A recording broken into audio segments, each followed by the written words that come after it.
The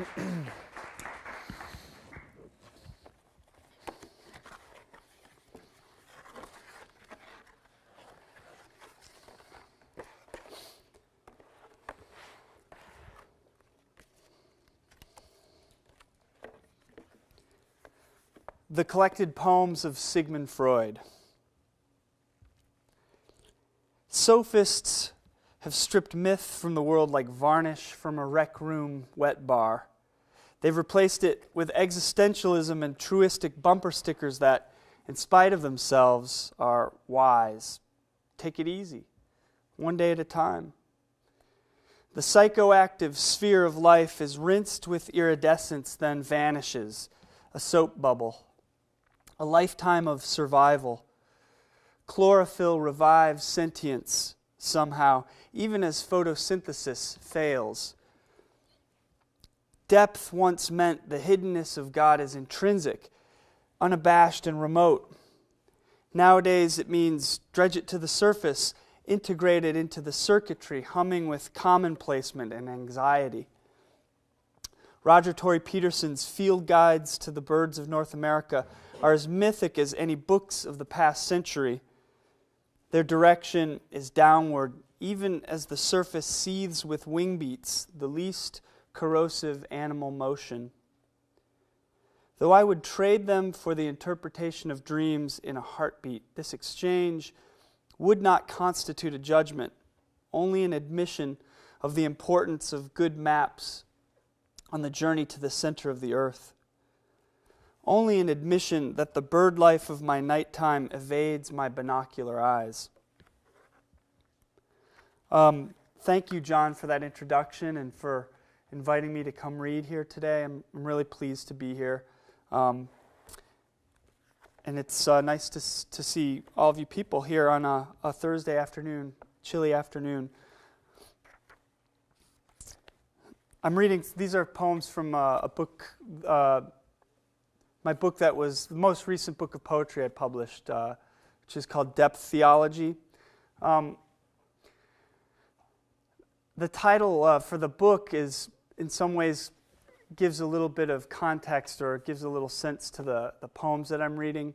You may be aware of the phrase or the name depth psychology, which is used to refer to any psychology that accepts the existence of the unconscious. So it's mostly Freud, Jung, Adler, things like that. The idea that the unconscious is real. It's not some construct, it's not behavioral, it's not some cognitive issue. It's this thing that's real. And you can go to schools where you can go get a degree in religious studies or go to a divinity school and you can study people like Freud and Jung precisely because the idea of the unconscious is, while it's not the same thing as, it's similar to what most religions, most Western religions regard as the soul. So there's a compatibility. Even though Freud was kind of vigorously anti-religious in his thinking, but he obsessively wrote about it. So it's kind of like Nietzsche. They could never shake it. They couldn't get that monkey off their back, the religion monkey.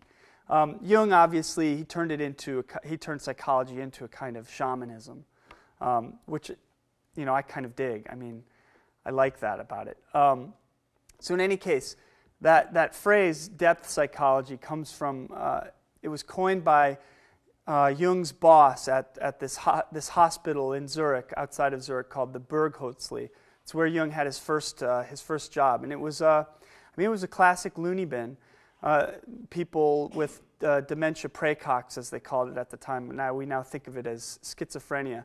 So really severe cases. Jung had a lot of hands-on experience with this, and his boss was this.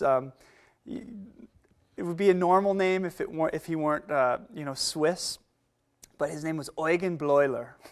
Love that. I mean, it's just Eugene, but Eugen. That's how they say it. Eugen Bleuler.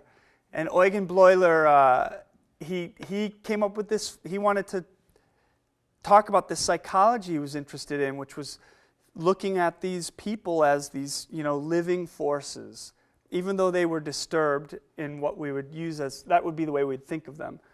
He said they're these living forces, these living realities. So how do I acknowledge that they have something deep in them? And he coined this phrase, depth psychology, tiefen Psychologie. So when I was writing the poems for this book, I was kind of, I wanted to imagine what a theology of the unconscious would be like.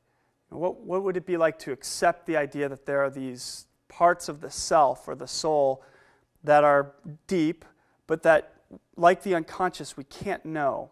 And they sort of erupt involuntarily into view at times. So that's why, the collected poems of Sigmund Freud, it's supposed to be funny.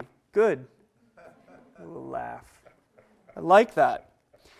When I wrote these poems, I had a kind of involuntary set of rules that emerged. One was that there always had to be birds. Birds had to come into the poems in some form or another. I'm an avid bird watcher, so I can't really avoid it. I'm going to read things from outside of this book, and there's going to be a lot of birds, as you're going to hear. I also wanted God in some form or another to appear in each of the poems, some aspect.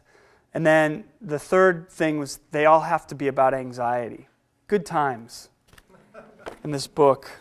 I wanted to stay true to the title, I guess. The Rosetta Stone for Bird Calls. Sometimes I do the thing where I have a title and then I start the poem.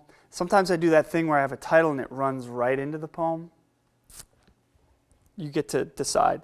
The Rosetta Stone for Bird Calls is the Rosetta Stone for human suffering. Caw equals territorial outrage. Musical flutings upwards equal the days of summer are always declining. Peep equals hunger. Barrage of chirps equals desperate hunger. Hoo equals the nest has been abandoned. Varied pipings equals I surrender my eggs to a predator. Grates and rusty noises equals the distance between us can only be managed by violence. Trill equals inadequacy of desire. Low whistle equals difficulties with lice, with bacteria, with fungus, etc. No such stone ever hewn would translate lightning or torrent a million years elicits. No such stone would bear the incisions of the master's awl. Such a stone would serve instead as instruction manual for building pyramids and museums. When the accipiter in its suicidal plummet snatches the finch, what instrument measures the strum of the vibrating airs? Who sees the God who plucks this lute?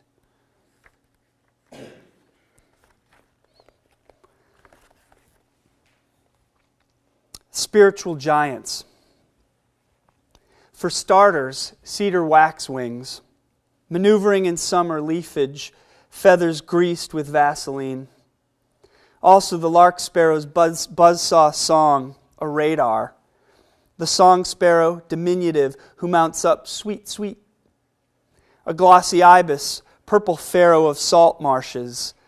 Black-crowned night heron, master of an elusive attention, extracting alewives from algae with evolutionary tongs.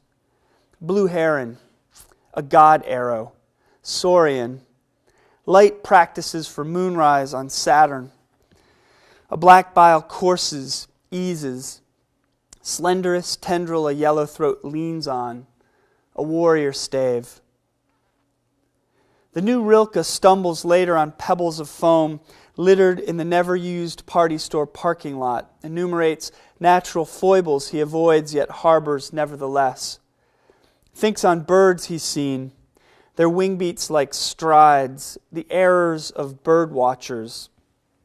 The angels of Latium fade by daylight, meteor showers, migrations. Nothing he thinks so sweet as some company.